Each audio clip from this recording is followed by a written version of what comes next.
only brought. They're expecting about 35,000 people here at Vaught Hemingway Stadium. It was built in 1939 in the middle of Oxford, Mississippi, in the northern portion of the state of Mississippi. One of the most beautiful campuses in America. We've enjoyed our stay here the last 2 days, and this stadium, which was built in 1939, is filled with tradition.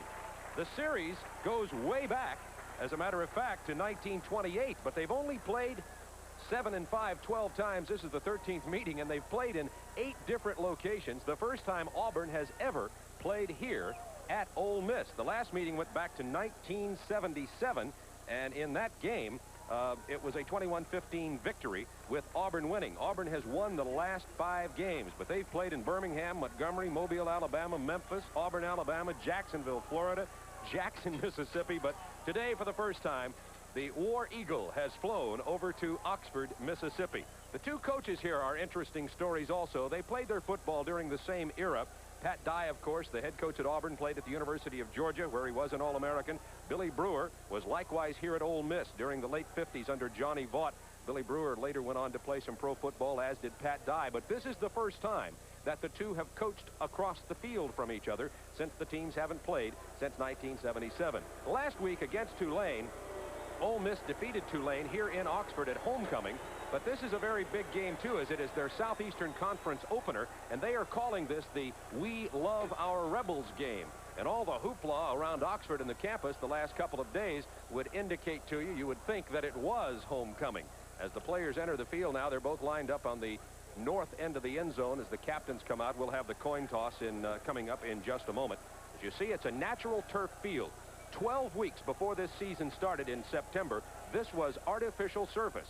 But they put down the prescription athletic turf, meaning that it's got all kinds of drainage. It's a flat field, doesn't have the hump in the middle. It's going to be a wonderful surface. However, the Auburn Tigers are a little concerned, I'd say, about the condition of the field. Ole Miss, not very concerned. They've played on it before, but it's a little bit loose. It has new grass, a lot of sand out there, and there could be some problems with the turf, particularly if it rains this afternoon. There is a 50% chance of rain here as you look at the Auburn Tigers enter the field to a robust boo from the partisan Ole Miss crowd. Last week, we had Auburn on our SEC Game of the Week as they defeated Tennessee by a score of 29-10. So Auburn, with a 2-2 record, is 1-0 in the conference. Ole Miss 3-0-1. They tied Arkansas 14-14. This is the first Southeastern Conference game of 1984 for the Rebels of Ole Miss, and as their coach Billy Brewer said, today's the day they find out how good they are. We'll be back with a coin toss in a moment. This is Turner Network Television.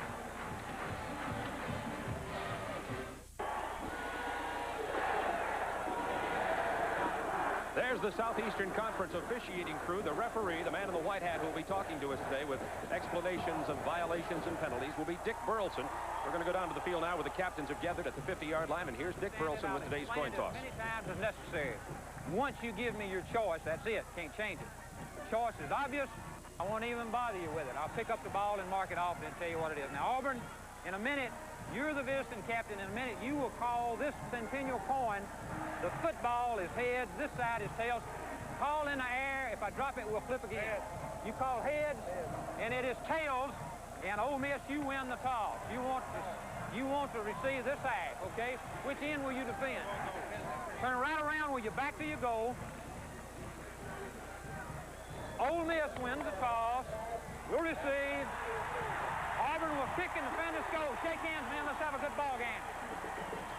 There you hear it. It'll be Ole Miss going on offense, and Auburn will have an opportunity to get the ball to start the second half. They will be able to make that decision at that time. We're going to tell you something right now about the tradition of Ole Miss football here. When Johnny Vaught coached the great Ole Miss teams back in the 50s, there was a tradition of leading the team through a place on campus called the Grove. It's an 11-acre plot here on the campus of Ole Miss, filled with oak trees and a lot of tradition. Billy Brewer, who you see leading the way here, this happened at 9:20 this morning, felt that it helped establish the tradition back in the 50s. He wanted to renew that tradition when he returned to Ole Miss last year. So he walks every single player, single file, from the athletic dormitory through the Grove to the applause and the encouragement of the Ole Miss fans. And Tim Foley, it's the kind of thing that'll bring a goosebump or two to you as a player. I think so. I think that if you're a college athlete and you have an experience like that, it's going to bring tears to your eyes. It certainly is going to get your emotions wired up and get you ready to throw your body around out on the football field. Well, we've got a couple of real hard-nosed coaches in Pat Dye and Billy Brewer, and they're developing hard-nosed players like this man, number 9, Lee Davis. He has breakaway speed. He returned an interception 104 yards for a touchdown last week against Tulane, only to have it called back. Here's the Auburn kickoff, and Davis is going to have a chance to run this one out.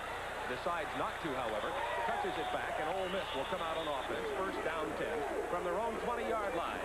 Here's the offensive lineup for the Ole Miss Rebs.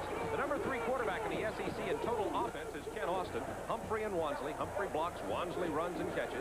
Smith's a good tight end. Moffitt's the playbreaker, and Jamie Holder, a tough, gritty, clutch receiver. That offensive line, Greg Walker, number 74, the key player. He could be an All-American at right tackle. First down 10, Ole Miss from their own 20-yard line. Humphrey to the 26-yard line. Arthur Humphrey, the 5'11", 200-pound fullback from Fort Walton Beach. He is the leading ground gainer for Ole Miss. And when they go up the middle in quick openers, you'll usually see him with the ball. The Auburn defensive lineup. The linebackers are key. Carr and McCurdy, big play players. Gerald Williams, number 98, was last week's defensive player of the week in the SEC. And the safeties, Tommy Powell and Arthur Johnson, are key defensive backs. Double tight ends in there for Ole Miss. It is second down 4 from the 26. Looks like a first down. Arthur Humphrey tackled by number 91, Ben Thomas. Ole Miss first down.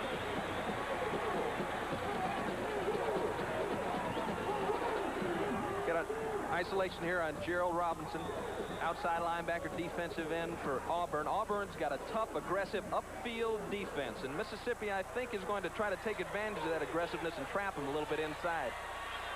First down 10 from the 31-yard line.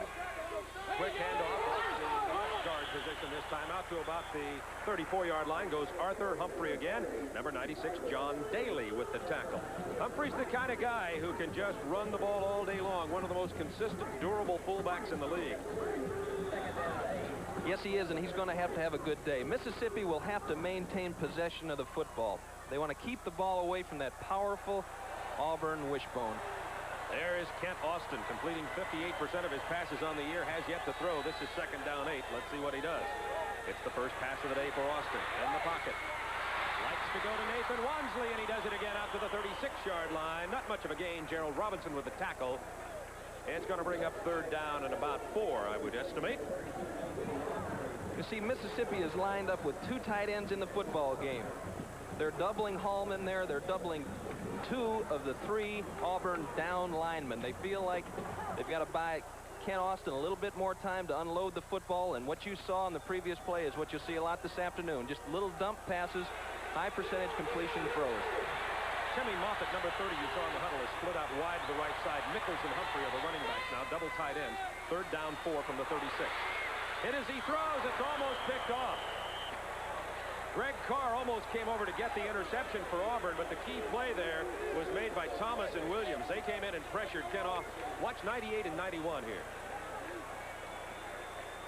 Gerald Williams, see 91, Ben Thomas fighting his way upfield, and Mississippi's fortunate here. Carr knocks the ball down, but as you can see in the replay, David King was in position to make the interception. It's a punting situation for the first time today for the Ole Miss Rebels, and that's Bill Smith. Averaging nearly 44 yards a punt. He can really hit it, as you see.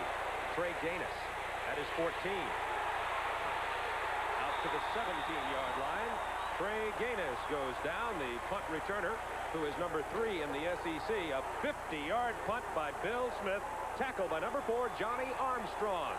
And now the wishbone of Auburn set to go on offense, and we'll be back. This is Turner Network Television. There was a lot of talk about the condition of this natural surface here at Ole Miss, and we asked Billy Brewer about the condition of the field. I think the fields are probably in the best condition it's been in the 3 games we've played previously this week, and that's not going to be a problem for either team, and if it is, I hope it's for Auburn. Billy Brewer versus Pat Dye. As I say, they played at the same era. Brewer, a quarterback and defensive back here at Ole Miss, and Dye, a guard at the University of Georgia, but they never played against each other. Auburn's wishbone from their own 17. Fullwood, Agee, and Collins in the backfield. That's Agee, not much. Fuzzy Huddleston with the tackle.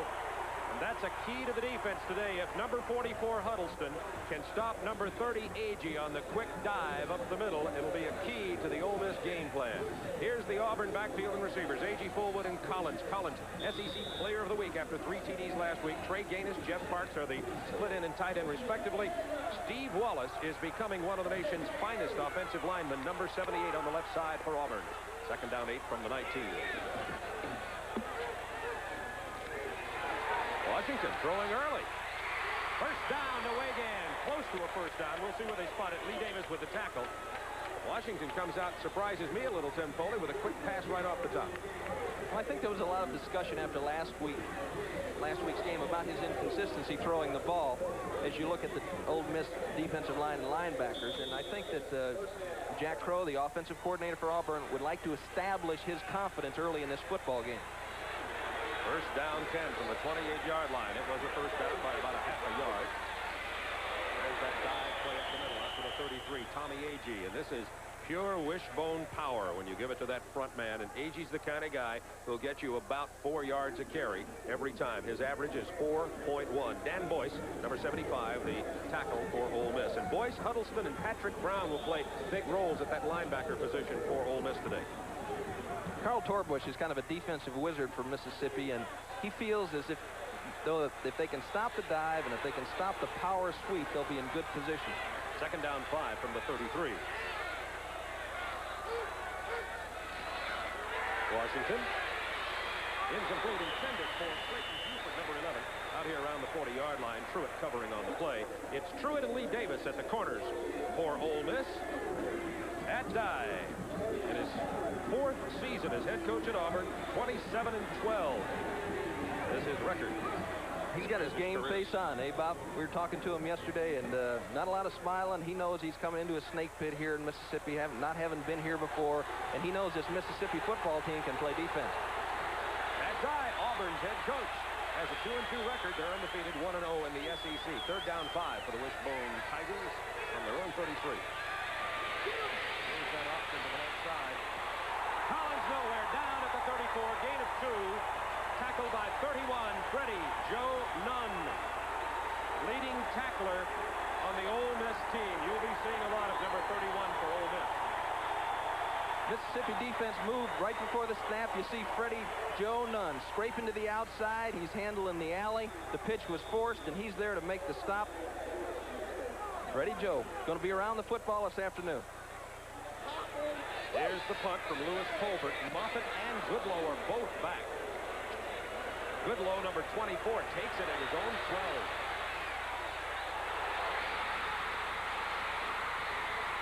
Goodlow did not go out of bounds. He did not go out of bounds. He is down at the 29-yard line. Tackled by the punter Colbert. A 58-yard punt return by Willie Goodlow.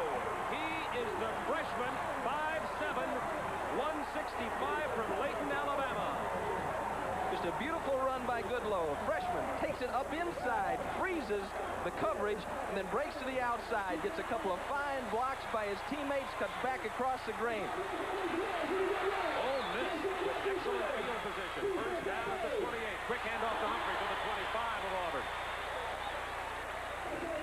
We talked before this game began about the importance of special teams, kick and punt returns, and field position, and Billy Brewer is a big believer in that, as is Pat Dye. I don't know that he expected Willie Goodlow to get him off a 58-yarder on the opening punt. No, but he'll take it. Billy Brewer coaches the kickers himself, as we saw during practice, spends a lot of time with the kicking game. Second down 6, Ole Miss at the 25 of Auburn. Split in is James Harbor. Austin, good protection. Incomplete, intended for Joe Mickles, the tailback. Number 41, Mickles, is another true freshman from Birmingham.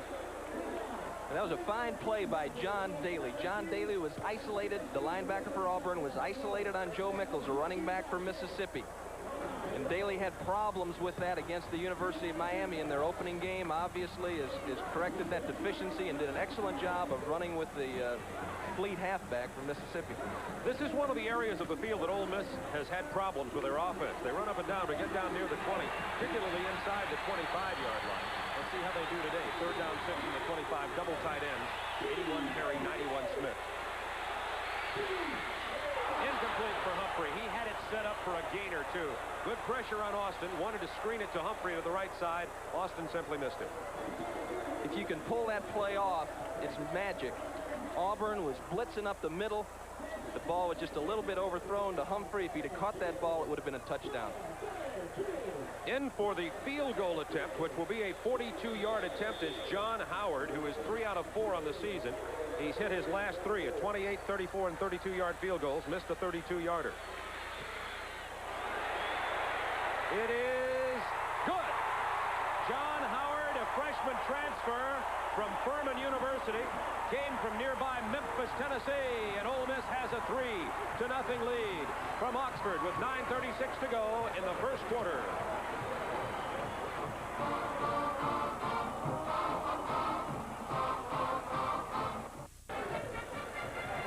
A 58-yard punt return by Willie Goodlow set up the 42-yard field goal, and Ole Miss takes a 3-0 lead with 9:36 to go in quarter number 1 from Oxford. I'm sure Ole Miss would like to have gotten the ball in for 6 points, but that has been a trouble spot down around the 25-yard line. There's the deep back to take the kickoff for Auburn. That is Brent Fullwood. He is 3rd in the nation in kickoff returns, averaging 29.4 yards per return. Bill Smith with the kickoff. Line drive from the 4. Fullwood out to the 27-yard line. And there Auburn will go on offense, trailing in the game 3-0 with Jonathan Shelley with the tackle of Brent Fullwood. I might say, by the way, that it is not Jonathan. It is Jonathan from Vicksburg, Mississippi. But his mama wants him called Joe Nathan, and that's what we will do. Joe Nathan Shelley with the tackle. There's the scoring drive. Not very successful for the Rebels, but they did get the 3 points.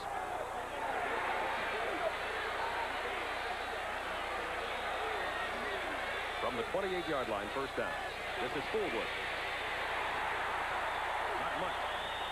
Initial hit, 96, Jay Webb, the left side end for Ole Miss. Ole Miss allowing 81.5 yards per game. Here's a key man today, number 44, Huddleston. Huddleston, his assignment is going to be to take away that power sweep, and that's what this play was particularly, and he'll also be meeting up a lot with Tommy A.G. as he takes the ball and dives. 2nd down, 8, Auburn. They have Quentin Buford in at split end off the bottom of your screen. There's that quick handoff to Tommy A.G., the dive that Tim Foley is talking about. That's the bread and butter for Auburn, particularly because of their good offensive line and their very powerful offensive team. As you broke down the Auburn offense in the last 169 snaps, they only pitched the ball 9 times. So obviously bread and butter inside. Defensively, you want to force the offensive team to do something. They don't like to do that well. Parks is split wide to the right, Wagan to the left. Here comes Washington. There is the pitch. That is Kyle Collins for the 1st down. Out to the 44-yard line goes Kyle Collins, 5'10", 185, a junior from Gadsden, a 12-yard run. He was last week's SEC Back of the Week, according to UPI and USA Today. A little counter option this time. And Webb tries to make the tackle. Wilburn's got to get there a little bit faster from his weak safety position to fill that lane. Kyle Collins. A lot of power packed in that little package. 8:10 to go, quarter number 1. 1st down 10, Auburn from the 44-yard line. The Tigers' best field position of the day. They stalled on their first offensive possession. Washington's going to pull up the throw. He's going to Wagan. Wagan to the 11-yard line. Pulled down by Eric Truitt. Wagan is the freshman from Gadsden, leading receiver on the team, a 76,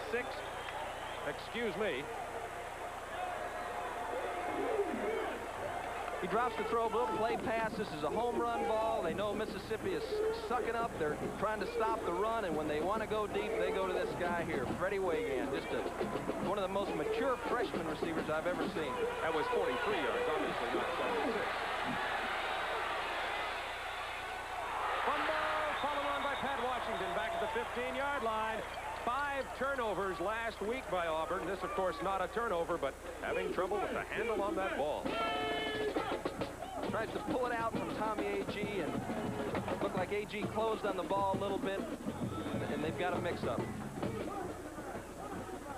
This is one thing where Mississippi really has the advantage, Bob. They've only turned the ball over 9 times in 9 games. As we know, last week, Auburn turned it over 5 times. Second down, 13 from the 15-yard line. There's a misdirection. Collins to the 12. Tackled by Everett Flakes, the strong safety, number 42. Flakes will come in and out of the ball game in nickelback situations and also spell Johnny Armstrong at that soft, strong safety spot. It'll be third down 10 now at the 12-yard line. 6:45 to go the first quarter. Ole Miss, with a 42-yard field goal, has a 3-0 lead. The first time ever that Auburn has played here in Oxford. Gaines and Buford are the receivers now for Auburn. Critical third down play for the Tigers. Washington. Incomplete. They say that Trey Gaines never had possession of the ball. Truitt was the man covering, and you see the story on the face of Pat Dye. It's 6. It's not 6. It's 6. They had 3 receivers to the wide side. Gaines almost makes a fantastic catch, but Truitt sticks his hands in there at the last second and just flips it out. Excellent play by both of the players. Truitt getting the advantage, though, when Gaines didn't get it. It's a 28-yard field goal attempt. Number 13 is freshman kicker Robert McGinty. He is 5 out of 8 on field goals for the year. We have a tie ball game, 3-3 with 6:21 to go. First quarter from Oxford, Mississippi at Vaught Hemingway Stadium. This is Turner Network Television.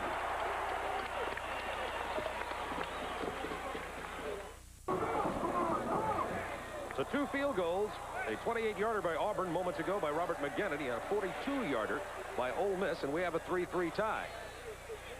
Davis will touch it back, and out to the 20-yard line comes Ole Miss, first down 10. It's a tie ball game with 6:21 to go, first quarter of play. Southeastern Conference opener for the Ole Miss Rebels. There's the scoring drive for Auburn. The key play, a 43-yard pass completion to Freddie Wagan from Pat Washington.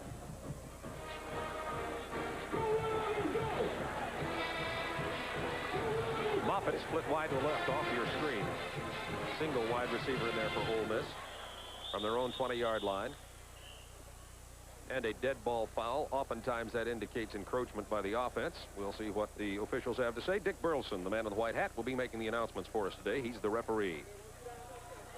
No whistle on the play. No whistle on the play. It was a tight end. No whistle on the play. It was the tight end. Well, take Maybe. the whistle away from the tight end, will you, Bob? We can't have any more of this. Billy Brewer's got all kinds of tricks up his sleeve there, including a whistle with his tight end. What if that was Michael Smith or Steve Joyner? They're both in the game. Check them for whistles. Ken Austin, quarterback draw. Nice move. He has 4.6 speed. He got about 8 yards on the play, out to about the 27, 28-yard line. Ken Austin had rushed for 143 yards coming into this game, so he can run with it. This is just another one of those things that Mississippi will employ to try to slow down that Auburn rush. Give them something else to think about, and Austin will read the block of the center on the nose man and just go the opposite way. 83, he was academic all-conference, Ken Austin. Very bright young man in addition to being physically talented. Second down 2 from the 28 for Ole Miss. This is Austin himself again. First down, Ken Austin. Just across the 30, Gerald Williams with the tackle. He's number 98. Williams had 13 tackles against Tennessee last week and was USA Today Defensive Player of the Week in the Southeast Conference. Number 98 had a great game against the Volunteers. 10 solo tackles, 3 assists. He was all over the place.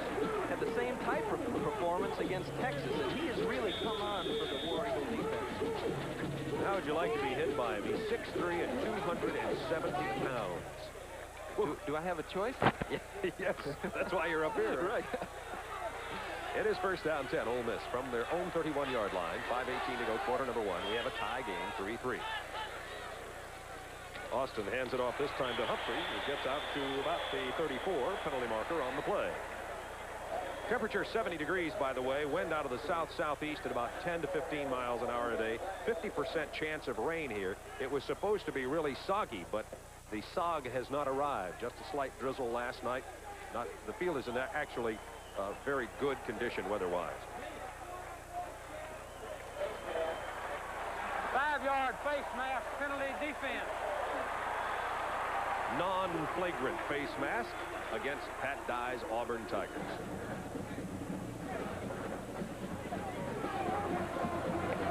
Pat Dye talks a lot about Bear Bryant's, what he learned from Bear Bryant. One of the things was just to get the 11 players on the field that like to lose the least, that just can't stand losing. And they're not necessarily the guys with the greatest speed or the fellas that look the best with their shirts off, but they're the fellas that want to win the most. That call brings up first down and 1 for Ole Miss from their own 40-yard line. Just inside the 40. It's complete to James Harbor. Inside Auburn territory and a penalty marker after the play. He went out of bounds at the 48-yard line. James Harbor is the flanker who plays behind Jamie Holder. I think they're going to get Arthur Johnson for nailing Harbor out of bounds. 5-yard face mask, penalty, defense. That's 2 in a row. 2 face mask penalties in a row, both of them non-flagrant. Let's look at it again, Tim. Another possession type pass, just quick to the outside, and he flips over there. David King there. Arthur Johnson comes over and makes a clean hit, and somebody inadvertently had grabbed the face mask. That was David King who got a hold of the face guard. James Harbor, been injury plagued, had a knee last year, rib in spring training, had a hamstring pull here in the fall, but he can really burn it when he's healthy, and he's reasonably healthy today. Number 25, James Harbor. First down 10, Ole Miss at the 43 of Auburn. Tie game 3-3, 4:45 to go, first quarter. This is the handoff to freshman Robert Smith from West Point, Mississippi. He played at West Point High School with a running mate named Sean Sykes, and they called him Thunder and Lightning. Robert Smith, number 34 for Ole Miss, is the Thunder part of that Thunder and Lightning duo. A true freshman. Now, Arthur Johnson just introduced himself to Thunder. He happened to catch Thunder coming through the hole. He was blitzing to the inside and really laid a hat on him. Second down 8 from the 41. Mickles and Smith are in the backfield. Quick drop. Ken Austin just threw that one into the cheap seats.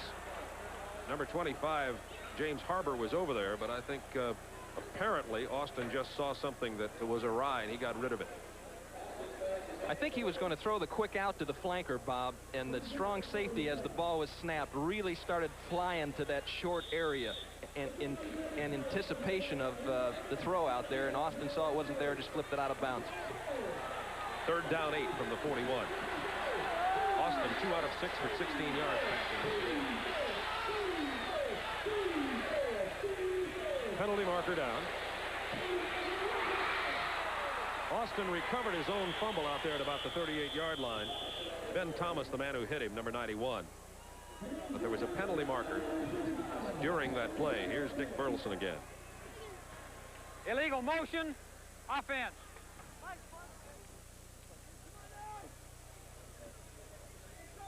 They're trying to get Michael Smith down the middle on this pattern. You see Joe Mickles again running down the sidelines, trying to isolate him on that linebacker. Austin sees a hole up the middle. And so far today, the ball has bounced for Mississippi in the first quarter. Illegal motion was the call. It brings up fourth down. And now Brett Brewer, who's the son of Ole Miss head coach Billy Brewer, comes in to punt. There's Gaines standing back at his own 10 for Auburn. But Brett Brewer's a senior from Oxford, transferred here from Louisiana Tech, where his dad had coached. And he's the inside the 20 kicker, the man who tries to get it down inside the 20 or kick it out of bounds over here. Let's see where he got it. I think he got too sharp an angle there. Not much on it. 21-yard line.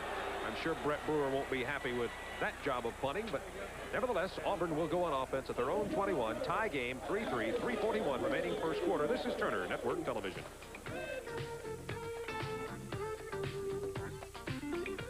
Here's a college football update for you. Opening drive, Georgia Tech, 4th and goal from the 1. Robert Levette over the end zone. The touchdown, Georgia Tech on top of North Carolina State, 7-0. Back to Bob and Tim.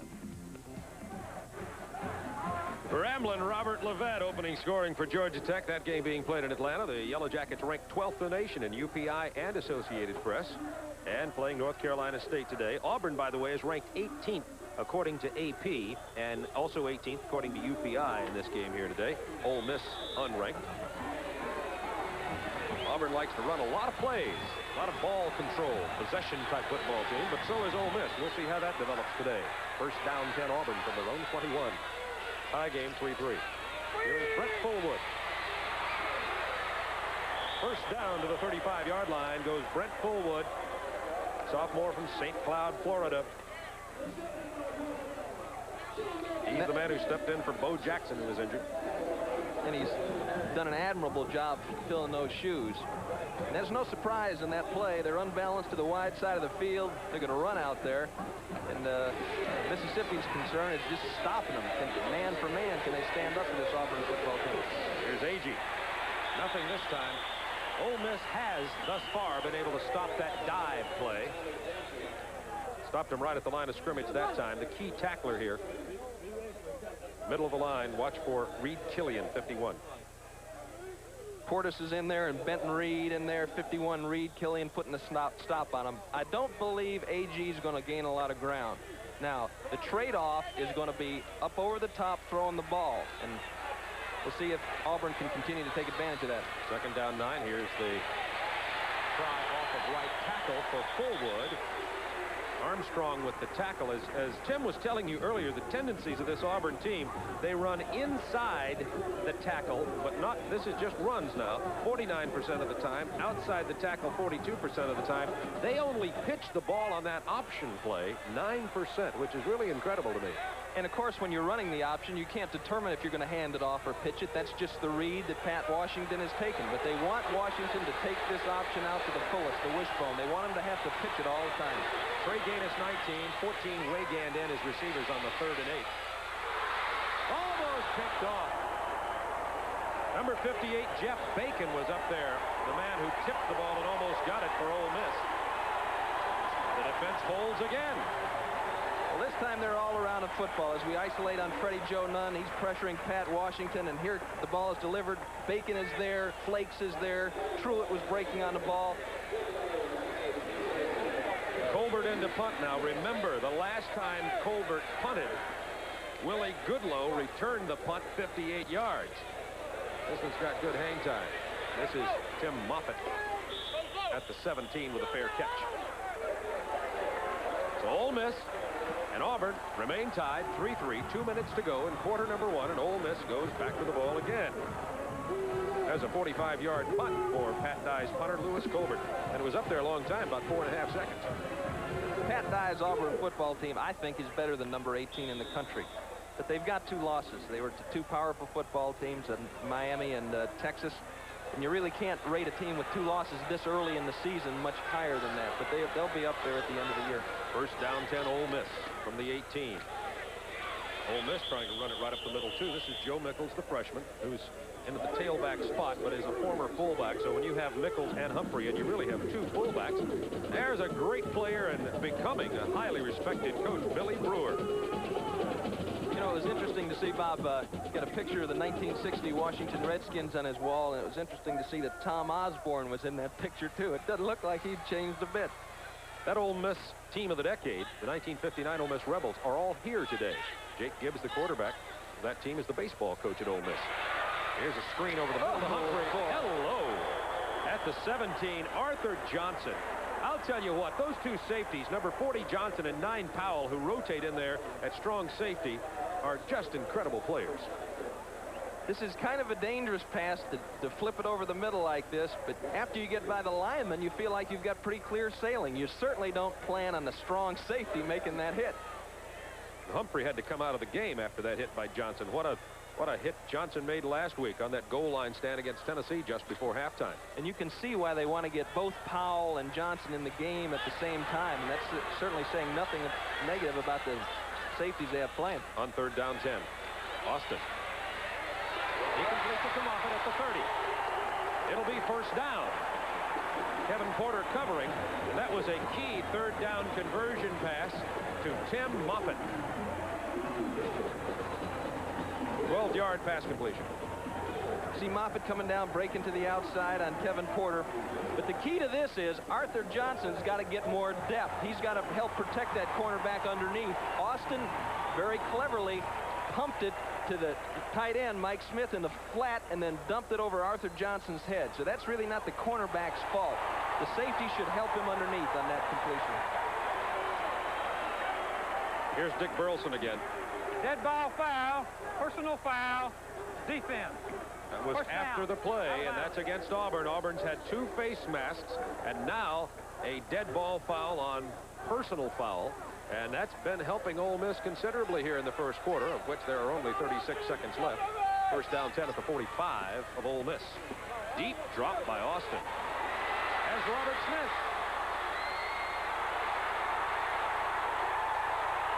Look at Thunder Drive. Oh, it's a thunder-filled day. Robert Smith, the freshman from West Point, Mississippi, on the screen left to the 38-yard line of Auburn. Jim Harbour, Pearl Harbor's clearing it out on the outside, and this is just a little dump-off screen. They only bring in 1 lineman out to help them, and they had the play stopped almost. Alvin Briggs comes up, but he just can't make the tackle. Smith shakes him off and rambles on down the field for another 10 yards. Fine job on the replay. The tape and the camera there. Here's Johnson again, 33 this time. Robert Smith, I should say, going out of the fullback position. Greg Carr with the tackle. Robert Smith, just a young freshman, but my, oh my, is he playing well. He scored 2 TDs already this year for Ole Miss. That's the end of the first quarter. It's a tie game, 3-3. This is Turner Network Television.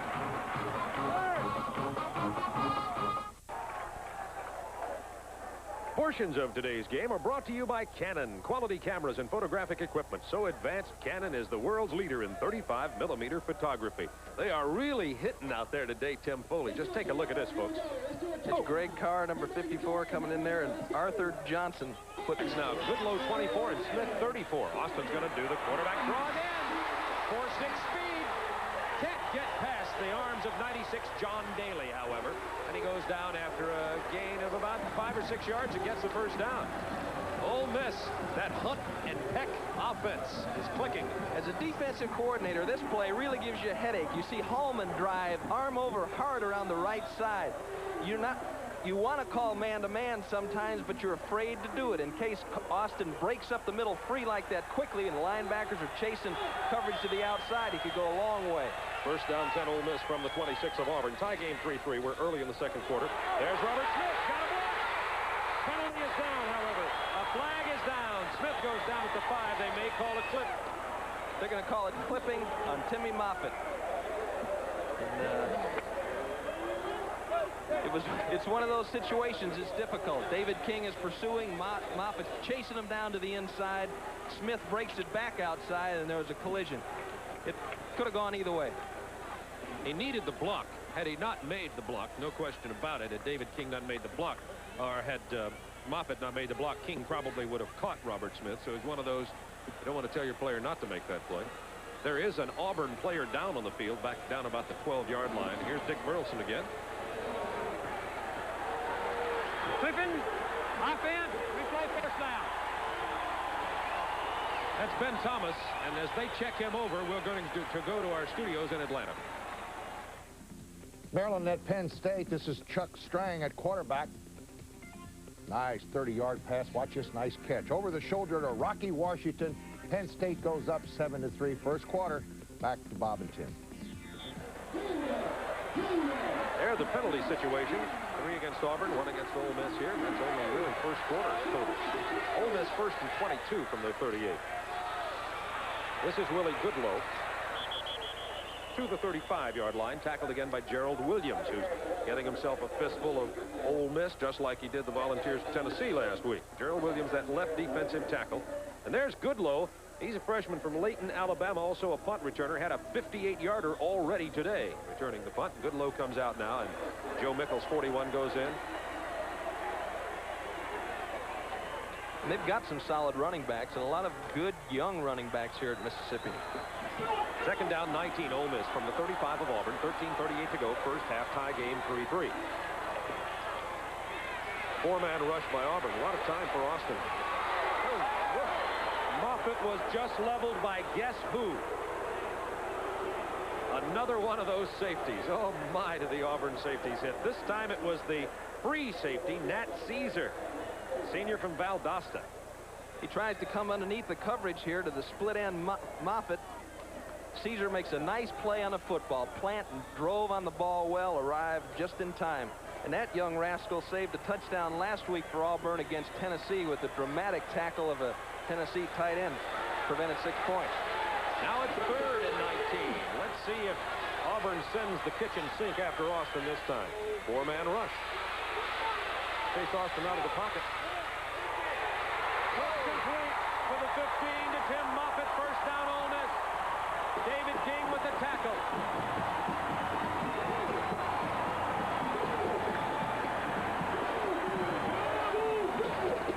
They get Austin out of the pocket here by blocking down on Auburn's defensive end as you watch the secondary of Auburn. The secondary has got to keep getting depth, getting depth. It's 3rd and forever. Beautiful job by Timmy Moffitt. He just kind of wanders his way into an open area, and Austin takes a bit of a chance and lofts it downfield. Great catch, great play. Looks like they're going to bring the sticks in here to measure, but from our vantage point, it looks like a clear first down for Ole Miss. There's Timmy Moffitt. They call him the Bottle Rocket, a senior from Taylorsville, Mississippi. They stretch that chain out now. I'm virtually certain it is a first down, and it is. They probably have more good receivers here this year at Mississippi, Bob, than they've ever had before. They've got a load of them. And right now, though, they're playing with 2 tight ends because they want to control the football. Now, this is where Ole Miss has trouble all year long, is getting the ball in the end zone for a touchdown inside the 20. They split Moffitt wide to the right side off your screen, and let's see what Billy Brewer's bunch does this time. They have those double tight ends. Robert Smith to the 13. Gerald Williams with the stop.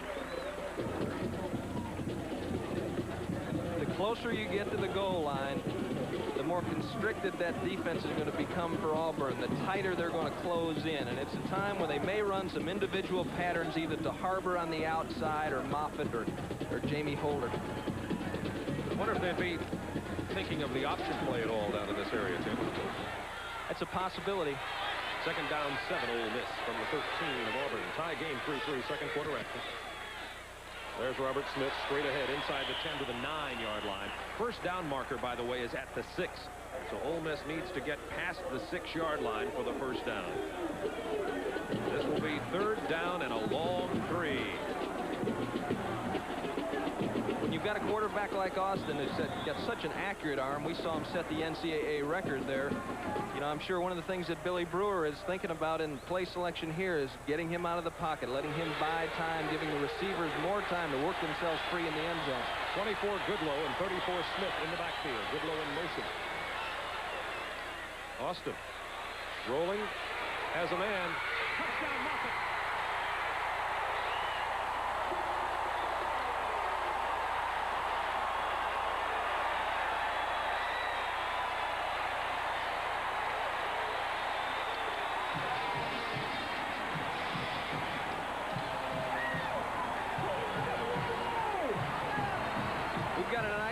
Here he's working on David King. He comes down, leans to the inside, kind of pushes him away, and what a perfect throw. David King was in excellent position. He had Timmy Moffitt covered. Austin laid the ball in there just high enough, and Moffitt brings down 6. David King's mistake on that play was being 5 feet 9 inches tall. Moffitt is 6'2". Point after is good. It is Ole Miss 10, Auburn 3 with 11:43 to go in the second quarter.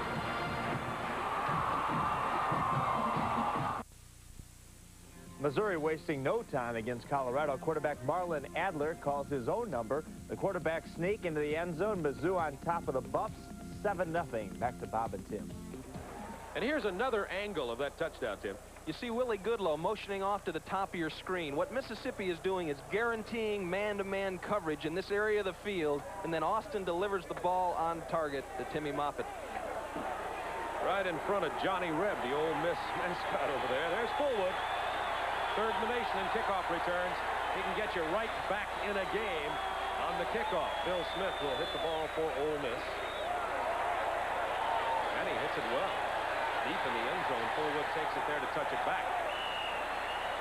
Billy Brewer told his kicker, Bill Smith, just kick it out of the end zone if you want to. We don't care whether we get him out to the 30 or not, but we don't want Fullwood returning it. So Bill Smith is just teeing off into that ball every time. So Ole Miss has a somewhat surprising 10-3 lead, but you can't say very surprising because Ole Miss is 3-0-1 and 4 real, Tim. Yeah, they are, and they've got the longest non-losing streak of any team in this conference. They tied Arkansas, regular season non-losing streak. They tied Arkansas, lost in the Independence Bowl, but 9 games in a row. Fullwood off left tackle out to the 25, maybe 26-yard line. 70 degrees is the temperature right now. Cloudy day, but pretty good football weather. We're going to pause 5 seconds to allow our local stations to identify themselves.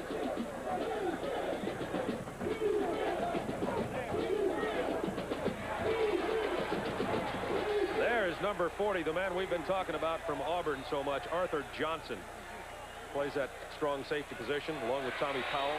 Oh, there's that ball loose again. Ole Miss ball at the 23-yard line. That's the plague of the Auburn Tigers. The turnover, that's why they don't like to pitch it out there. Number 96, Jay Webb with the ball.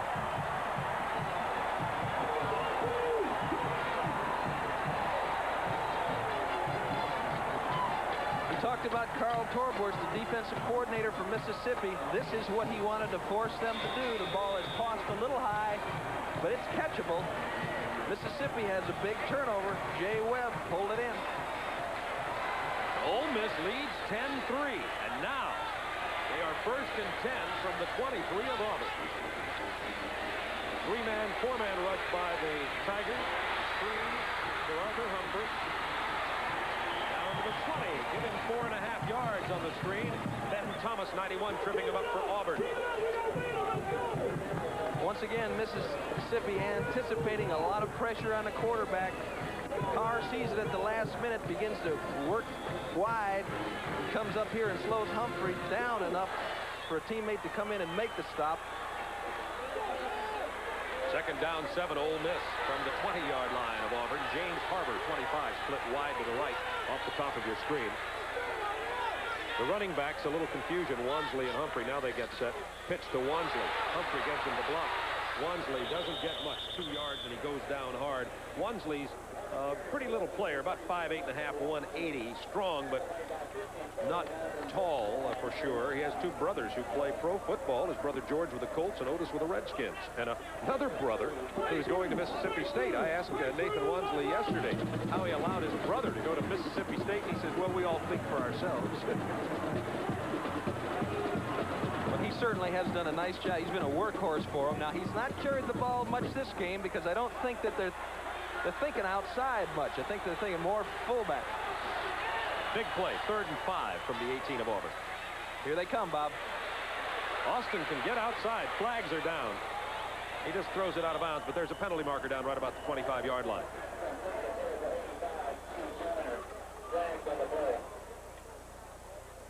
There have been a bunch of yellow flags here in the first quarter and a half today. And here's Dick Burleson, who will explain this one. Illegal use of hands, 5 yards, offense. All right, let's take a look at the linebacker for Auburn, number 54, Greg Carr, All-American candidate. Both McCurdy and Carr are coming. This is almost designed to come out of the pocket. Austin wisely chose to throw it out of bounds. There's Greg. He's playing with a bruised foot all year, as a matter of fact. He's lost a lot of practice time. He's not playing as well as Pat Dye expects him to, or that Greg Carr expects to. He is definitely an All-American quality player. Yes, he is, and he's had a great career at Auburn and just a super individual. One of those guys that got a 3.7 academic acumen in engineering, and he's just Mr. Everything there. That doesn't seem fair. That good-looking, that great an athlete, and smart, too. Right. Here's Dick Burleson. Illegal use of hands. Offense. Repeat the down. Tim, you're the only other player I can think that has all of those attributes. You know, now that's interesting here. It would have been 4th and 5.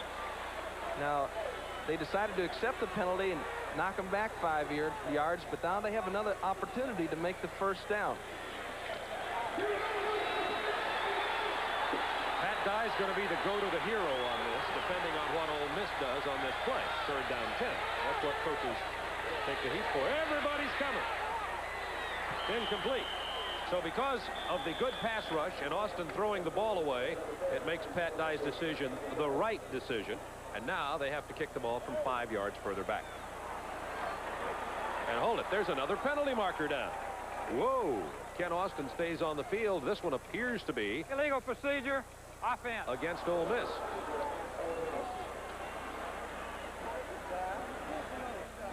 Now, Mississippi has had some problems on field goals.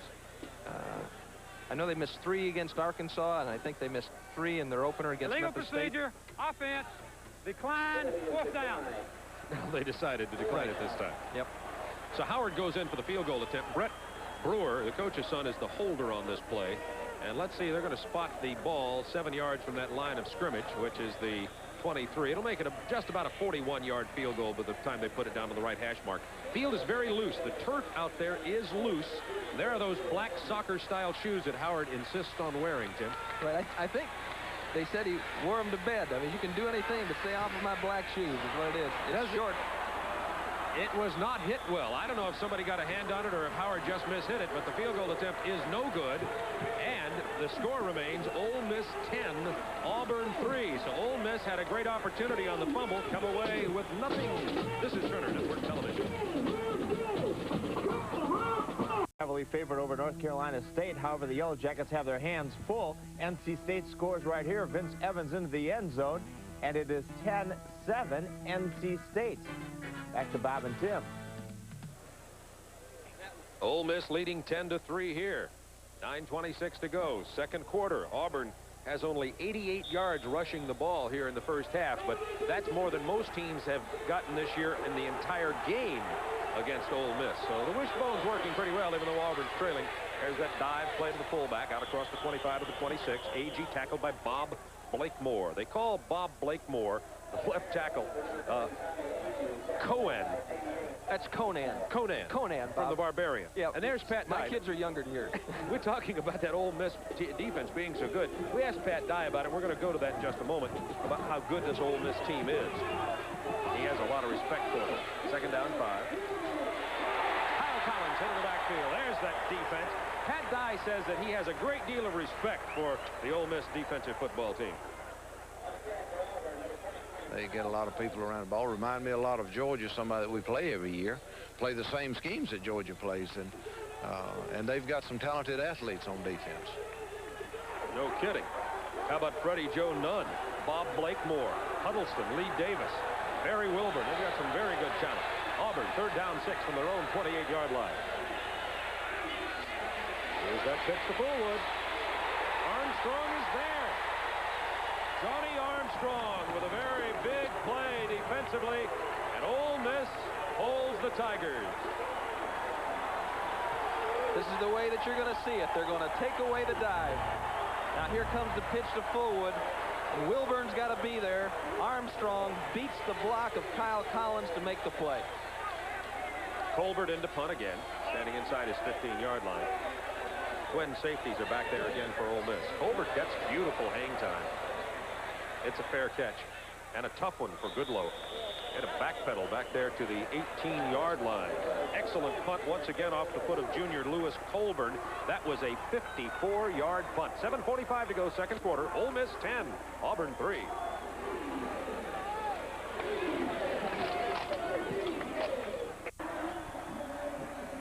Hope you'll join us at halftime for the SEC Player of the Week. He's quarterback at Vanderbilt. Pride of the Southland Band, the Ole Miss marching band, will perform for us. We'll have our football action report from our studios in Atlanta, and of course video replay highlights of this football game. 10-3, Ole Miss leading Auburn. There's the time left, 7:45 in the first half. Ole Miss ball at their own 18-yard line.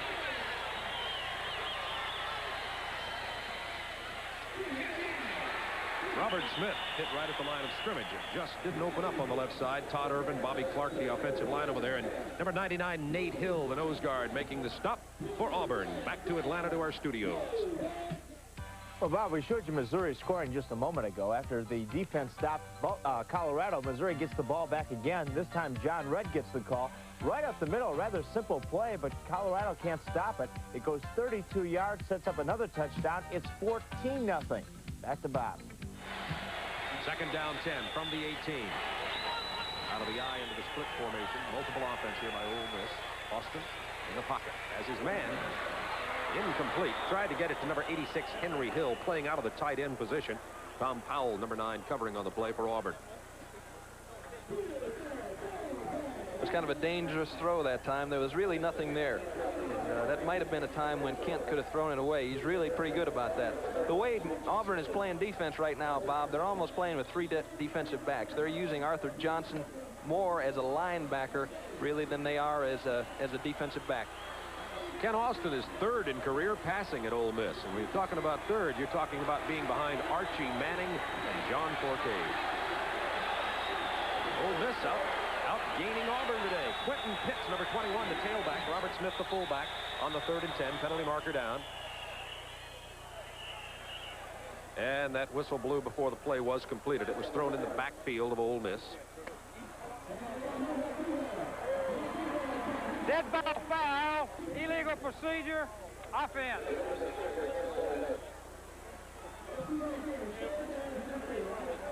There's the brain trust on the sideline of Auburn. Pat Dye, the fellow in the pale blue shirt, of course.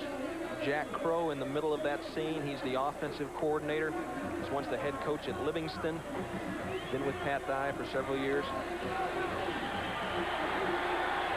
Billy Brewer returned last year to lead Ole Miss back to respectability and an Independence Bowl berth. And this year, as of right now, 3-0-1 for the Ole Miss Rebels. They spot that ball at the 13-yard line. That's where it will be. 3rd down and 15 for Ole Miss from their own 13-yard line. Now Auburn's got Ole Miss where they want them, filed up inside their 20. Got a penalty here. One of the Auburn players came off on the wrong side of the field. They had too many men on the field, and one of their linebackers tried to scoot off. Jimmy Bone tried to scoot off on the Mississippi side of the field. Now that will raise the ire of Pat Dye. He could have something to say to Bone as he runs right to Pat Dye over on that far sideline. 5-yard dead ball foul, substitution over here on the defense. Pat had a how do you do to him as he came off the field. Pat walked down there and met him and you might, a word or two. You might wonder, now, how could that ever happen? And I can tell you how it could happen, because it's happened to me. They put 5 defensive backs in the game. The man that's reporting has to go and tell the guy that he's coming in for, say, hey, look, I'm in for you. Go ahead and get out. But the man that's reporting's out there on the field. He doesn't have to go back and face the coach. Now it'll be 3rd down 10. This has been flag football. 7 penalties already. Our tops of the year were the 23 penalty flags thrown in the game with Kentucky Tulane. But this one's headed that way. Let's hope not. 3rd down 10 from the 18. No flag so far. Whoa! Austin almost lost it, fell on it at the 11. He was hit by Harold Hallman, the nose guard. Good pressure on Austin that time. Once again, the ball bounces right for Mississippi. Hallman comes underneath the block of the center. Wayne Pierce obviously counting on the left guard that blocked down and knocks the ball out of Austin's hand. That ball could just have easily had bounced the other way toward Hallman. Now here's where number 10, Bill Smith, and his big size and strong leg really comes into play. He's 6'3 and a half, 220 pounds. He needs a long one here. Low snap. He got away a beauty. Oh, boy. Gaines at the 31. Gaines out to about the 42, 43-yard line where he stopped. That was an impressive job of punting the football by number 10, Bill Smith, to get Ole Miss out of the hole. That was a 57-yard punt off the foot of Bill Smith, and it hung up there about 4 3/4 seconds. It was Armstrong and Flakes with the tackle for Ole Miss. Those are the kind of punts that scare you, Bob, because they're almost too far. That's what you call out-kicking your coverage, and really credit Johnny Armstrong with doing an excellent job of getting down there and making a stop. I think we've got a good old-fashioned Southeastern brawl here in Oxford. 10-3, Ole Miss leading. Wishbone trying to get on track. That's Agee going down. Portis, number 60. The nose guard who trades in there with Terry Williamson. Williamson's the big guy. Portis is the quick man who made the play. To watch number 60. Mickey Merritt is a linebacker coach for Mississippi, and he's done an exceptional job training some of these linebackers. They took Dan Boyce in spring practice. He had worked himself up from a walk-on to a starting guard. They pulled him off the offense over to the defense, and they've made him the leader of this defensive football team. Second down 10, Auburn from the 42. There's a draw play. Kyle Collins stopped at the line of scrimmage. You see why Ole Miss is 5th in the nation in stopping the run. They're playing a team as good at running the ball as anybody and doing a pretty darn good job stopping them thus far today. However, the wishbone, I might say this on behalf of that, Tim Foley, correct me if I'm wrong. The wishbone's one of those offenses that'll look like it's getting nowhere time after time, and then boom. That's correct. It's every time you pitch the ball back, it's almost like throwing a long bomb, especially when you've got running backs like Auburn has, guys that can go 60 yards anytime. On a 3rd and 8, this is a passing situation from the 44. It's complete to Clayton Buford at the 43-yard lines and out of bounds, first down. Big conversion for Washington and a big catch for Clayton Buford, the senior from Palatka, Florida. Just a little turnout pattern. They've got a man and short in the flat to suck the linebacker up, and he makes the catch. There's Leighton Buford, and he's a flyer. Whenever you're covering him, what you're thinking is deep. The first thing that you want to stop is a long bomb. React up on the O-cut, you get the lineup again. Auburn has Campbell, Ware, and Walker in the backfield now. They give it to the dive man, who is Terry Walker, number 8. He gets inside the 40. Last week, Pat Dye played 11 runners in the game against Tennessee. They can just keep coming at you. Fullwood, Campbell, Bivens, Stewart, Agee, Threet, Ware, Walker, Collins, Graham, Jesse. They are loaded in the backfield. And that's exactly why Torbush from Mississippi plans on playing 6 or 7 linebackers. He knows he's smaller, and he wants to keep fresh people in the football game. Very important drive for Auburn. They have broken off the wishbone now on the 2nd down and 8 to give to Collis Campbell, who drives close to the first down and out of bounds on the near side at about the 33. Barry Wilburn, free safety for the Rebels, made the stop on 38 Collis Campbell. He's a junior from Alabama, and he plays behind Fullwood at the left halfback spot. There's the time remaining in the first half. It's 10-3 Ole Miss leading Auburn. Now we got another tight end in the ball game for Auburn on the 3rd down and about a foot. Wagan goes out. Number 82 Parks and Middleton 87 are in the game. Big 3rd down play. Campbell out of bounds at the 18.5-yard line. Collis Campbell gets the first down and substantially more. A 14-yard run before Dan Boyce, 75, knocks him out of bounds, and the War Eagles are moving. They take it to the right side here. You see a good block by Rob Schuler and a tight end. Schuler's probably the lightest 230-pound tackle in the SEC. Campbell does a nice job of running through a tackle and getting the first down. 1st and 10 from the 19-yard line. That's Agee. Agee to the 14-yard line. And that powerful wishbone of Auburn starting to just drive and drive on the Ole Miss defense. As Tim told you a moment ago, they'll be shuttling players in and out of the Ole Miss lineup, shuttling players in and out of this Auburn lineup. It's really power against power. It's old-fashioned football, but it is fun to watch when they play it as well as these two teams do. 2nd down, 6 from the 14. Got Agee, Graham, and Campbell in the backfield now. This is Washington on the roll, has a lead blocker.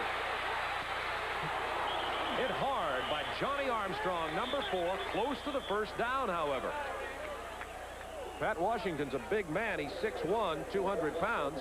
Armstrong, 6'1", 200 pounds. That was a pretty even matchup over there.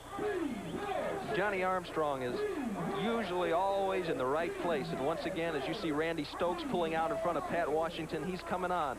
Looks like Washington made the decision early to run with that football. Trey Gaines was down there working on Eric Pruitt in the end zone. There's Washington. He's number 2 in the SEC in total offense.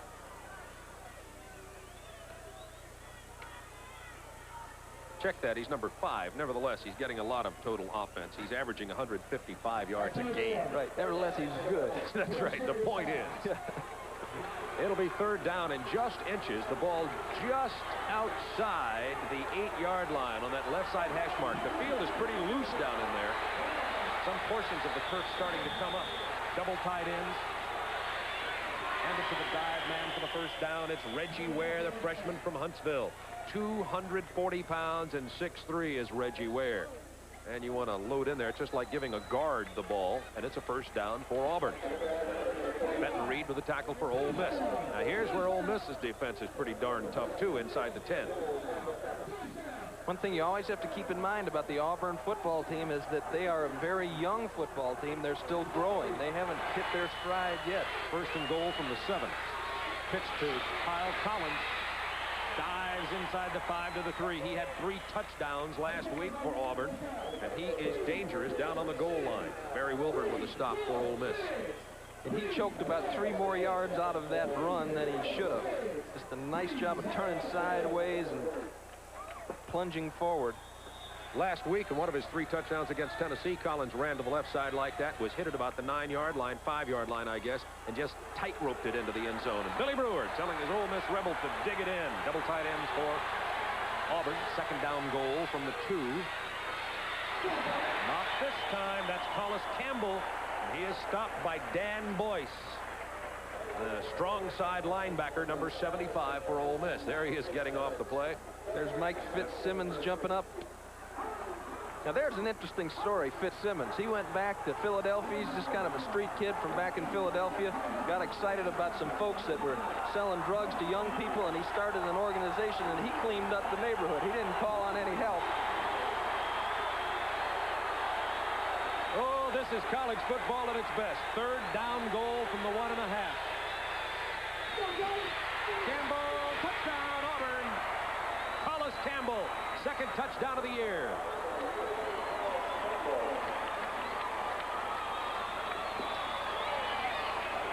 You got to give credit to Campbell for that one. Sometimes the offensive line does the job, and here the offensive line gets a stalemate. Mississippi hits it coming over the top, and Campbell, who's a converted fullback, when Bo went down, they moved him to halfback. He fought his way clean into pay dirt. 10-9, point after attempt, McGinney. Mike Mann holds. It's good. We have a tie game. And what a beauty do we have at Oxford, Mississippi. 1 minute, 11 seconds remaining in the first half. Ole Miss 10, Auburn 10. This is Turner Network Television.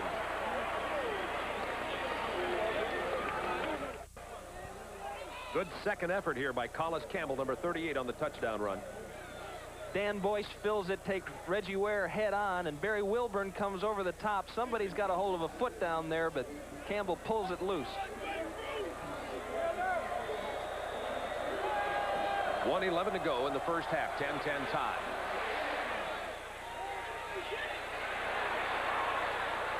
This is Andre Rogers, number 29. And he's stopped inside the 15. Good job of kicking and coverage. McGinney kept that ball tricky and low and on the ground, and the kickoff coverage team of Auburn was down quickly. Tackle made by number 3, Kevin Porter. So once again, Ole Miss bottled in their own end. And both coaches said before the game, and it sounds obvious, but sometimes it's more important in one game than another, that field position could play a huge role in this game. The last time Ole Miss had the ball here inside their 10, they couldn't really get it out despite a long punt, and it gave Auburn the ball about at Auburn's 40-yard line, so they only had to make a 58-yard drive. Position critical. Ole Miss needs some yardage out of here to get themselves out of their own end zone. Coupled that time by Arthur Humphrey across the 15 to the 17, tackled by Gerald Williams. They're trying to get him to call timeout. They finally did it. 56 seconds remaining in the half. There's some of the beautiful women at Ole Miss, and I'd say distinguished-looking coach Pat Dye. Distinguished would be good. You saw Frank Orgel there talking to Greg Carr. The defensive signal caller for Auburn is Ken Austin. Ole Miss is the home of a lot of Miss Americas. The second runner-up, Kathy Manning, who, by the way, is a distant relative of Archie Manning, the former Ole Miss quarterback, is a second runner-up in the Miss America this year. There have been 4 Miss Americas from Ole Miss. Probably the most well-known with Marianne Mobley. There are 3 candidates right there. And there, it goes on and on. And our cameramen will find them. They've got an eye for that type of thing, I think. That's right.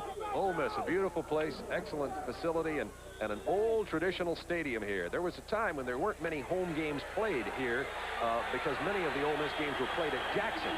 This year, many more games. Tradition trying to return to the campus of the Ole Miss great football teams are coming back to Vaught Hemingway Stadium. There's Austin on the handoff out to the 20-yard line to Humphrey. Stopped by number 52, Ben McCurdy. And the clock has been stopped, and this time Auburn has called timeout. It will bring up a third down and about 5 here for Ole Miss, with 49 seconds remaining in the first half, tied 10-10. This is a critical series, Tim Foley. I think so. What Mississippi is trying to do is just run the clock out. Auburn wants another shot. Maybe they feel like they can nail a long field goal, get a little work on that 2-minute drill, move the ball down the field, and go in ahead. Here are some scores from college football around the country. Pittsburgh finally getting untracked, 14-0 over East Carolina. That's being played at Pittsburgh. Texas Tech over A&M, 7-3 in the second quarter. And NC State out in front of 12th ranked Georgia Tech, 10-7 at Grant Field in Atlanta. Defensive ball game there today. Thought there'd be more points in the first half than that. Yeah, Tom Reed's got the Wolfpack cranked up. 49 seconds to go in the half. Auburn has 1 timeout remaining. Ole Miss all 3. It's third down 4, let's call it, for Ole Miss. Austin getting out of that pocket, having to tuck it in. Number 95 with the ball, Gerald Robinson.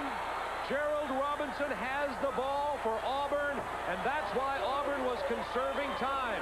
They hoped something like that would happen, and now they have it at the 20, tied 10-10, and they have an opportunity for points. Let's watch it again. A good hit by Hallman and a recovery by Robinson. Great hustle by Harold Hallman. I don't think that Pat Dye even hoped for this. I think he hoped that they'd punt it out and he'd get a shot, but Hallman comes in, stiffs it out, and Robinson is there. Opportunistic play. Here's Washington. He's going to go for the passing play to Collins. Collins driven out of bounds at the 17.5-yard line. 36 seconds remaining in the half. Threw it with the tackle. Auburn in relatively certain point field position here. About 30 yards away from a field goal at this point, line of scrimmage-wise. Well, that's the third time the ball has left Ken Austin's hand and hit the grass. Twice it bounced the right way. That time Gerald Robinson was there to snatch it out of the air. Auburn has 2 receivers, Gaines and Wingate, out to the bottom of your screen. Fullwood in motion. Washington keeping it, not getting much. Stops just outside the 15, clock down to 30, 29, and counting down. Auburn does have 1 timeout remaining, and now they use it. Auburn is out of timeouts. Washington goes over to talk to Pat Dye. It will be third down 5 from the 15. There's Bud Casey, one of the assistant coaches for Auburn. Next week, we'll be looking at these Ole Miss Rebels once again as they travel to Athens, Georgia to play the Bulldogs. Bulldogs playing Alabama this afternoon in Birmingham. We'll have Ole Miss 2 weeks in a row from Between the Hedges in Athens, Georgia. Hope you'll join us noon Eastern time. They're probably going to 3rd and 5. They're going to call a pass most probably, and they've shown a new formation here. They've got 2 wide receivers to the wide side of the field, and then they try to put, in the first situation they were in, they put Trey Gaines in solitary split end situation back to the weak side, and they tried to do an individual route back to Gaines. Now, I'm not sure what Jack Crow is going to come up with this time, but if he completes it and it's not a score, they're going to have to hustle their field goal team onto the field because they have no timeouts left, and there's 28 seconds on the board. Third down 5 from the 15. Collins, Agee, and Fullwood are the running backs. Buford and Wegan the receivers. They've broken that wishbone for a passing formation. Intercepted by Armstrong. He's outside. Buford, however, tried to get him from behind, missed the tackle. Out to the 18-yard line, and Ole Miss has dodged a bullet. Wallace with the tackle, and there's Johnny Armstrong. He had not had any interceptions on the year. He had intercepted a fumble. That's his first pass interception. They tried to clear this right side of the field out. They were looking for Freddie Wegan coming all the way across the field as an alternative. He tried to hit Fullwood, and Johnny Armstrong has just got tremendous football IQ. He's always in the right place at the right time. a fella that got a 5th year of play because of the retroactive redshirt rule. Clayton Buford tried to pull the ball out. He wasn't interested in tackling. We're going to see it again here. Washington looking for Wagan. It's not there. He sees some white down the field, but he underthrows the football, and Johnny Armstrong is there to make the play for the Ole Miss Rebels. Old Johnny. He and Dan Boyce lead that defense. I'm sorry about that. That's all right. That's 5 interceptions for Pat Washington on the year. 2 last week, 1 here in a critical situation. 14 seconds left in the half. Auburn's not going to take any chances now with Auburn out of timeouts. Austin falls on it. There will not be another play in this half. And Ole Miss dodged a bullet. No other way to say it. Auburn was set up for at least 3 points. And this game remains tied 10-10 at halftime. Real backyard neighborhood brawl here in the Southeastern Conference from Oxford, Mississippi and Vaught-Hemingway Stadium. This is Turner Network Television.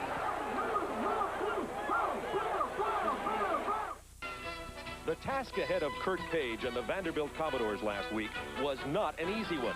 Never before had Vandy traveled to Tuscaloosa and emerged with a victory over Alabama. In the first half, Page kept the Commodores in the battle with passes like this one to Bob Illis.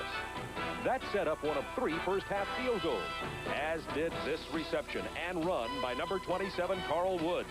Still, the Tide led at the end of 2 quarters, 10-9. But in the 3rd quarter, Page gave Vandy the lead for good with the first of his 2 touchdown passes. This one to flanker Chuck Scott. And on defense, Thon Anderson came up with the big play, picking off David Shula's only pass attempt and setting up what proved to be the winning touchdown. On 3rd and goal at the 1, Page scrambled to his left and found Joe Kelly for the score as the Commodores went on to win their 4th straight game 30-21. It'll be a game long remembered by our SEC Player of the Week, Vanderbilt's Kurt Page. Gibbs, who was the quarterback on the 1959 Ole Miss team. That team, by the way, just holds all kinds of records. They only allowed 21 points, and none of those points were allowed by the Ole Miss defense. They were special team points. So here Ole Miss and Auburn are tied 10-10. The kickoff to open this game into the end zone and out, and they'll bring it out to the 20-yard line where Auburn will have the ball at their own 20-yard line. And Tim, here's a look at those halftime statistics. Sometimes they tell the story that's important, and sometimes they don't. These pretty well tell you that it's a pretty even-Steven ball game as you look down the list. It really is. A couple of turnovers by the Tigers, just one by the Rebels. The Rebels have been fortunate. They've had the ball on the ground a couple of times. It just happened to bounce the right way for them. And this game here is going to be decided by the defense and the performance of the individual quarterbacks on both teams. Look at those stats. 38 plays by Ole Miss, 36 by Auburn in the first half. Here's Fullwood.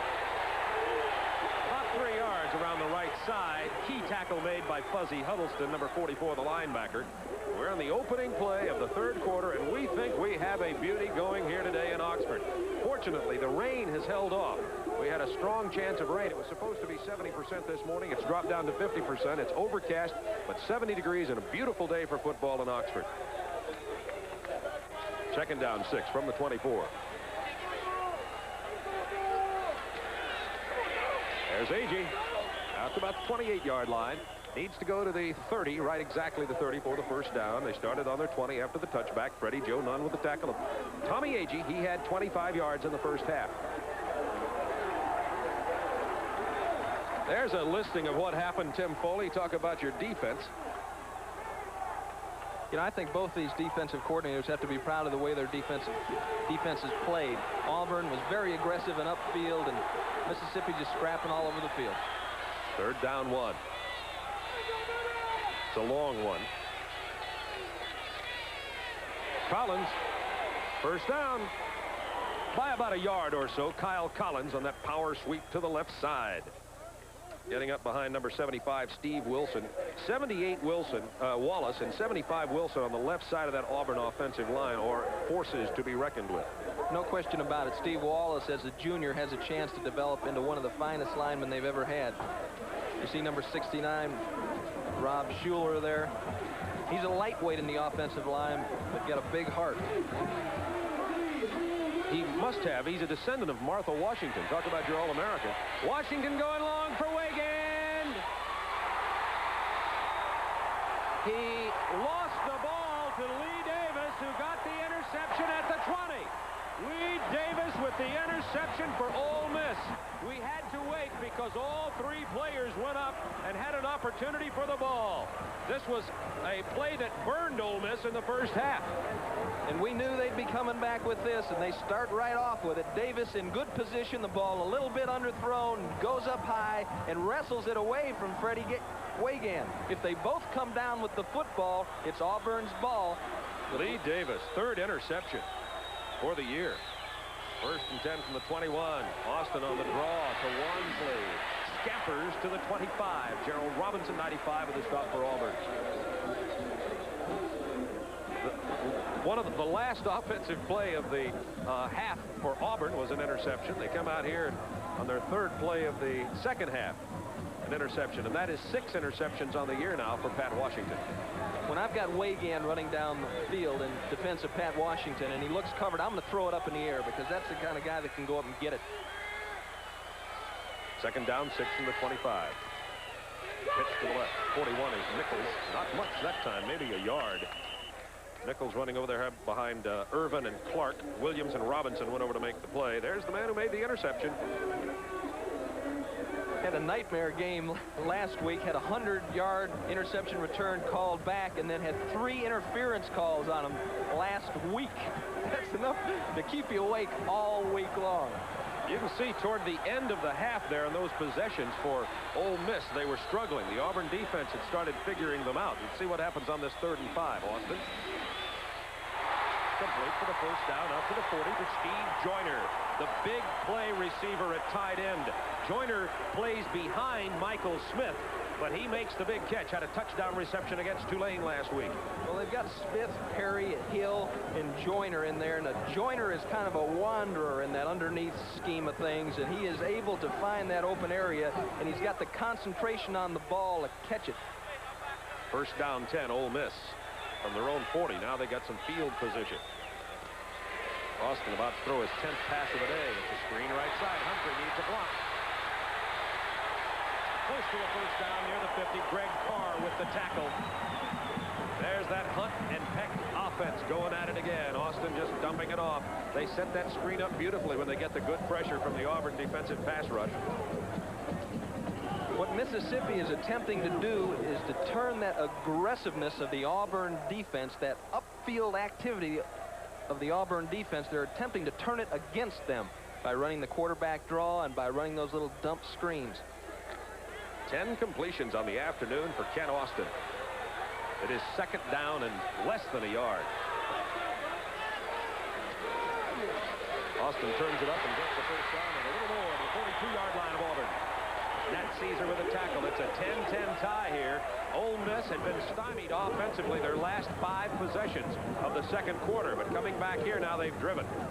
Mississippi's been working the interior of Auburn's defense with the dive to Humphreys. That time Austin for only the 2nd time pulled it out and turned upfield himself.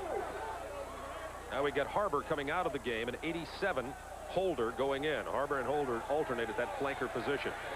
Double tight ends are 91 Smith and 85 Joyner. 1st down 10 from the 42 of Auburn. Play fake. Austin under pressure. Incomplete. He short hopped it. Intended for Nathan Wansley, the team's leading receiver at the 38, but it bounced up into his arm. McCurdy covering on the play. Not a lot of room there on that one anyway, Bob. A lot of white shirts in that area. There's Pat Dye. His team left Auburn and bust to Montgomery. Flew from Montgomery to Columbus, Mississippi late yesterday. Then bust from Columbus to Tupelo. Stayed all night there and then bust in here today. It hasn't been an easy trip. 2nd down 10. Draw play Wansley. Not much, a yard at most. Ben McCurdy converging to make the play. Also 94 Hallman. See him getting off the play. Harold Hallman is a senior from Macon, Georgia, the 3rd leading tackler on this team. Hallman, Thomas, and Gerald Williams, those inside down linemen for Auburn, are 1, 2, and 3 in terms of tackles. You got to get past them before you can hurt Auburn. Now they've got Alan Duchuk in there too, who is also a very credible player. Plays with a lot of intensity. And we saw last week Kevin Green, who backs up Gerald Robinson, have a good game. They're deep. 3rd down 10. Ole Miss from the 42 of Auburn. 3-man rush. Penalty marker down, as is Austin at his own 45. That is 94, Harold Hallman, his second quarterback sack of the year. Now, there was a penalty marker down on that play. Hallman's great. He's the strongest guy on the team, and he's in the Marine Corps, Marine ROTC program. Holding, offense. Been out to Camp Upshur, run through the swamps. Gets him ready for Pat Dye's training camp. I don't know which is tougher. 10-yard holding penalty, offense, decline, 4th down. All right, they're going to punt the ball away. I mean, look at that. He fought his way through 3 people that time to make that sack while he was falling down. All right, there's Trey Gaines. Number 19 stands on his own 10. And now Brett Brewer will punt from midfield. When they get up there, they use the foot of Brewer. He's usually a little better at directing the punt inside the 10. Gaines takes it at the 10 and is dropped right in his tracks at about the 12-yard line. Good job of coverage by 51 Reed Killian. Not much hang time on the punt, but great coverage there by Ole Miss. And Auburn has to start inside their 20-yard line. 9:40 to go, third quarter tie game.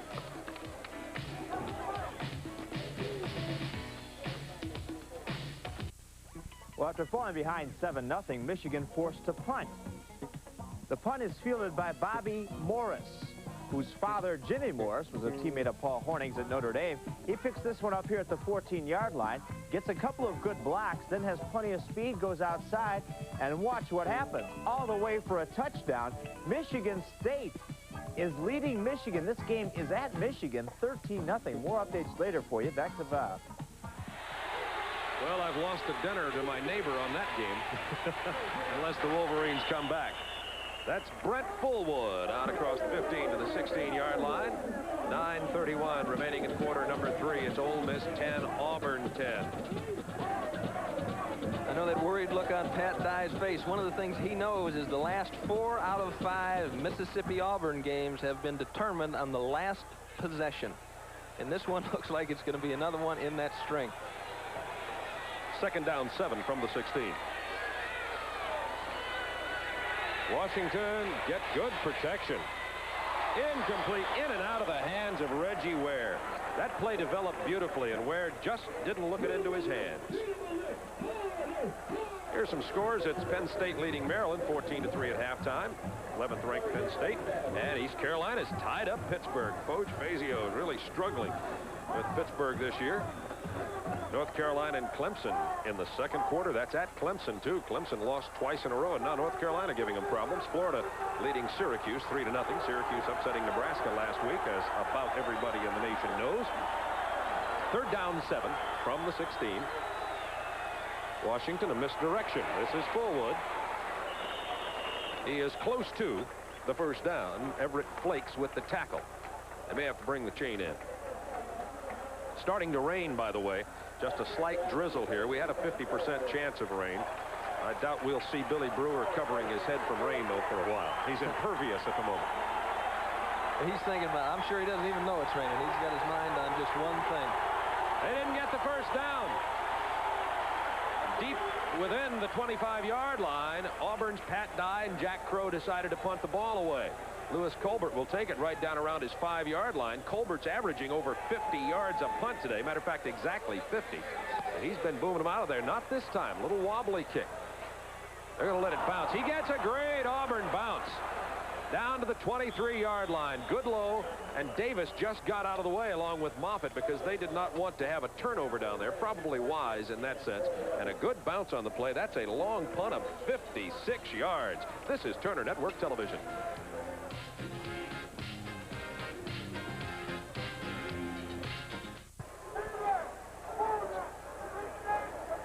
Tie game, 10-10, third quarter, 8:07 remaining. It'll be Ole Miss ball. This telecast authorized under broadcast rights granted by the Southeastern Conference and is intended solely for the entertainment of our audience. Any publication, reproduction, rebroadcast, or retransmission of the pictures, descriptions, or accounts of this game in whole or in part without the express written consent of the Southeastern Conference and Turner Broadcasting is prohibited. Time remaining in the third quarter, 8:07. First down 10 from the 22, following a 56-yard punt by Lewis Colbert.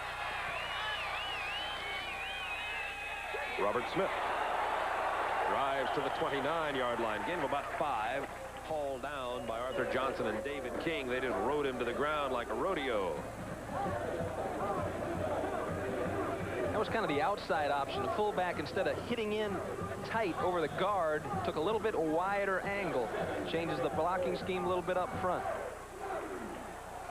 Ole Miss keeping the ball on the ground successfully thus far today. That's about their usual run-pass percentage. Here's the draw again by Austin. Close to the first down, but I think he's about a yard shy. Dudchuk with the tackle, sophomore from Birmingham. Dudchuk's number 80. He is short of the first down by just about exactly a yard, yard and a half. They'll make it a yard, and this will be another critical third down possession play. 4 out of 9 Ole Miss has converted so far. They were about 57% going into the game. That's been a real strong part of their game. Double tight ends.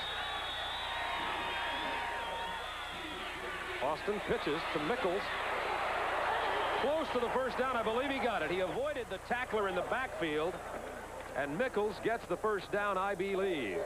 He's the freshman, former fullback, and that was good second effort on the part of number 41, Joe Mickles. They're going to block people at the point of attack and leave the runner one-on-one on the support man, and here Joe Mickles beats David King. Good pursuit by Carr and the rest of that Auburn defense to get there, but it's a first down for Mississippi.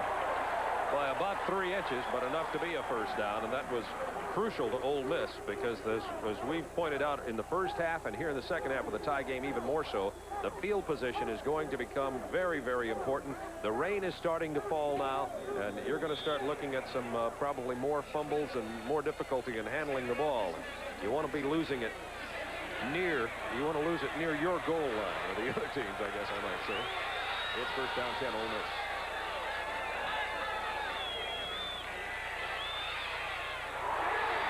Completion to the 46-yard line. That's tight end Steve Joyner. Johnson with the tackle. And Bob, I was looking at the coverage in this play, and ideally our cameramen have it right on track as Johnson jams Joyner to the inside. McCurdy's coming over. I don't know how Austin thought he could fit it in there, but he did a great job of firing it in between those two linebackers. 6:13 to go, third quarter. First down 10 Ole Miss from the 46-yard line. Here's Robert Smith again. To about the 47. We haven't seen Humphrey or Wansley as much as we thought we would see them. We've seen a lot more of Smith and Mickles than I anticipated in the game, although the coaches did say they'd play a lot of players in the backfield. Yep, that run is designed to cut back.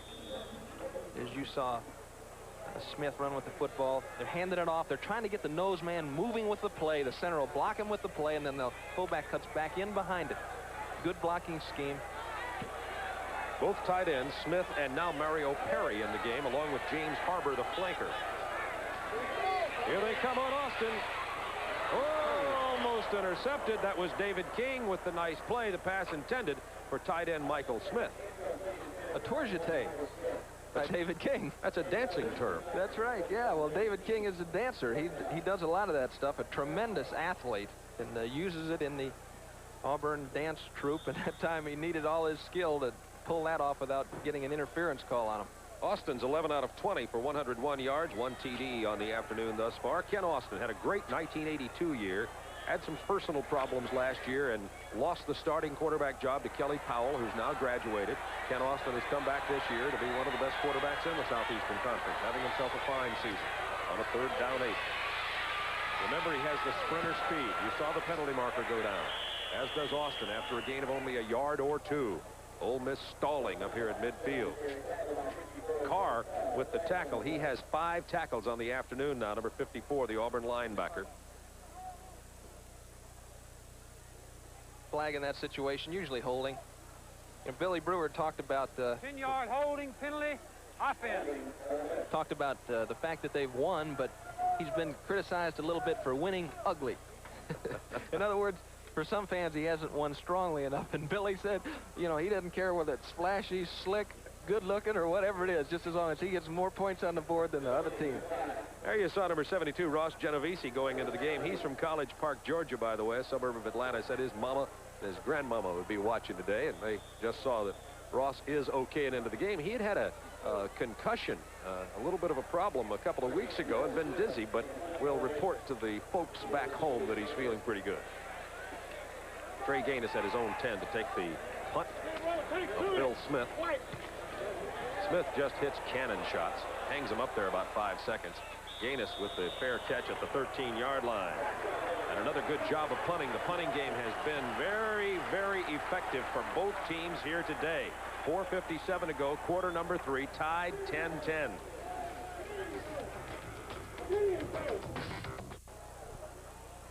That 50% chance of rain has become 100% now as the rain has gone from a slight drizzle to increasingly heavy now. And I think rain will start to play somewhat of a role in this game with 4:57 to go in the third quarter. It's tied 10-10. Auburn ball, first down 10 from the Auburn 13. This is Fullwood, hit behind the line. Loss of a yard or 2. Excellent penetration. Huddleston was there. Boyce was there. 94 also was there. Number 94. Fitzsimmons was around the ball, too, the Irishman from Philadelphia. James King also in the game. First time he's been in the game. So they had good all-around gang tackling there. Nice pursuit by Ole Miss. Second down 11, Auburn from the 12.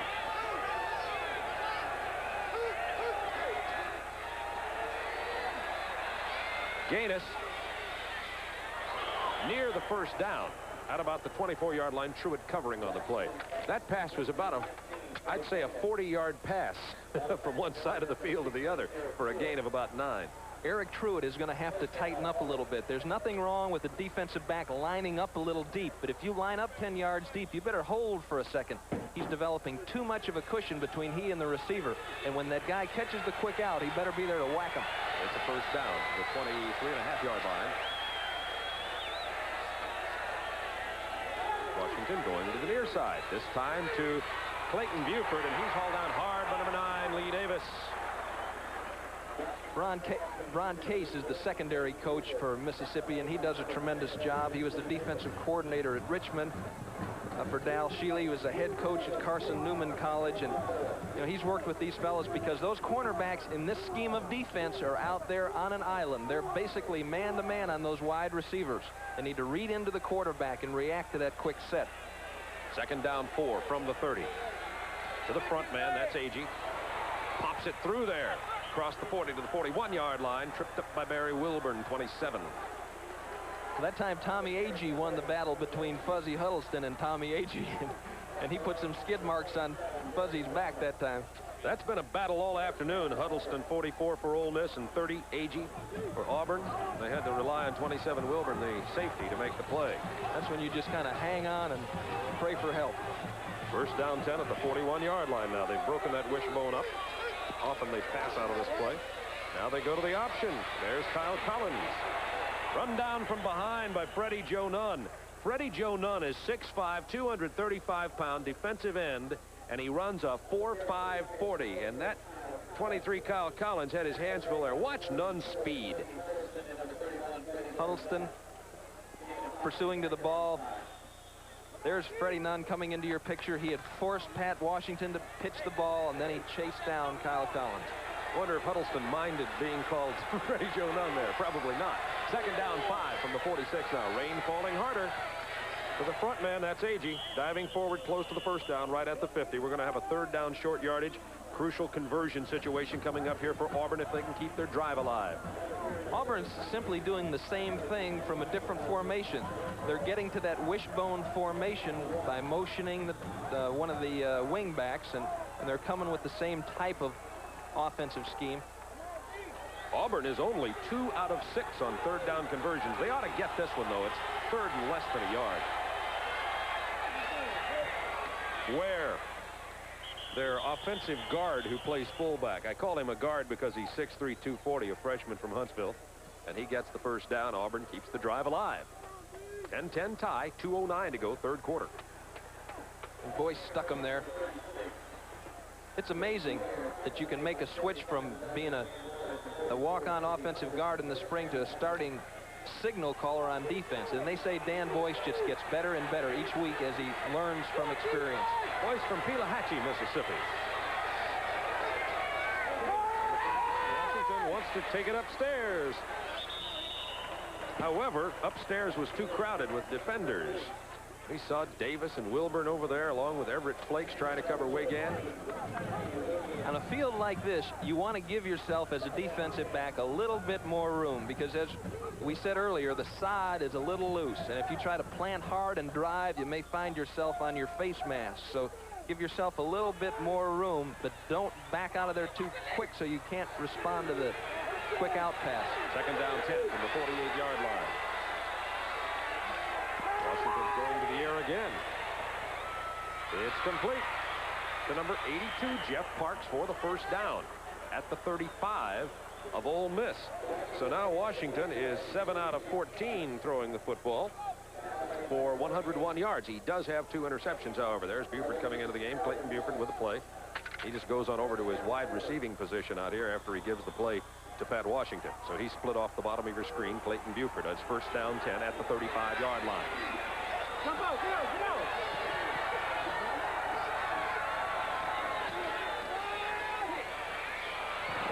Incomplete, intended for Buford. Good coverage again by Lee Davis. 1:28 to go, third quarter. The teams have moved relatively well to about this position on the field each way, and this is where they seem to run into very tenacious defense, both sides. I think Pat Dye on 1st and 10, he likes to throw the ball on 1st and 10 because he feels like he's got a powerful enough running offense to come back with a couple of runs and still get a first down. Rain falling steadily. Second down 10 from the 35 of Ole Miss. Here comes that option again. Kept by Washington. Near the 25-yard line goes Pat Washington. Benton Reed with the tackle for the Rebels. 10-10 tie, but Auburn trying to change that. This is excellent execution by Pat Washington. Rides that ball in and just stays right with it as Schuler leads away upfield. Kyle Collins got a Mississippi defender on the ground. So it's going to be 3rd and inches or a first down. Did we tell the folks that Rob Schuler is a descendant of Martha Washington? I think we did earlier. He went to Peachtree High School in Atlanta, by the way, and they're called the Patriots. So that's something you'd like to say twice. We'll be right back. This is Turner Network Television.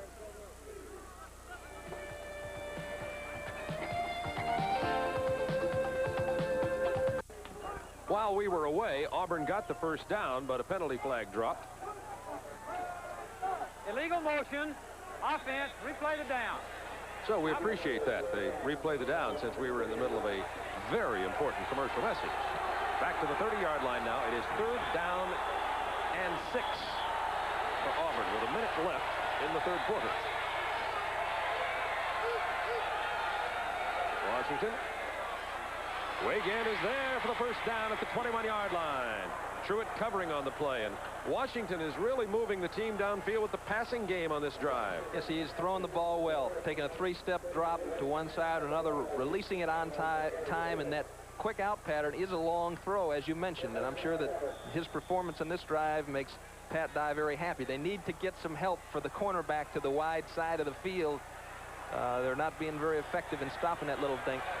They've broken the wishbone apart again. They have their halfback split out wide each time they're on the backfield. They give it to the front man. That's Agee inside the 15 to the 14 as the clock ticks down in the third quarter with 34 seconds remaining. And Auburn keeps this drive alive. Williamson with the tackle for Ole Miss. Langston Rogers, the Ole Miss sports information director, who's been so very helpful to us in preparing for the game, is up in the booth with us, watching right now. A little bit, we might say, apprehensive. Two real professional people in that area. David Housel from Auburn, Langston Rogers from Ole Miss. Second down 3. Boy, that's tough yardage. Near the first down goes Tommy Agee. That's the end of the third quarter. It remains tied. Ole Miss 10, Auburn 10. The Tigers on the drive. We'll be back to a rainy Oxford, Mississippi. This is Turner Network Television.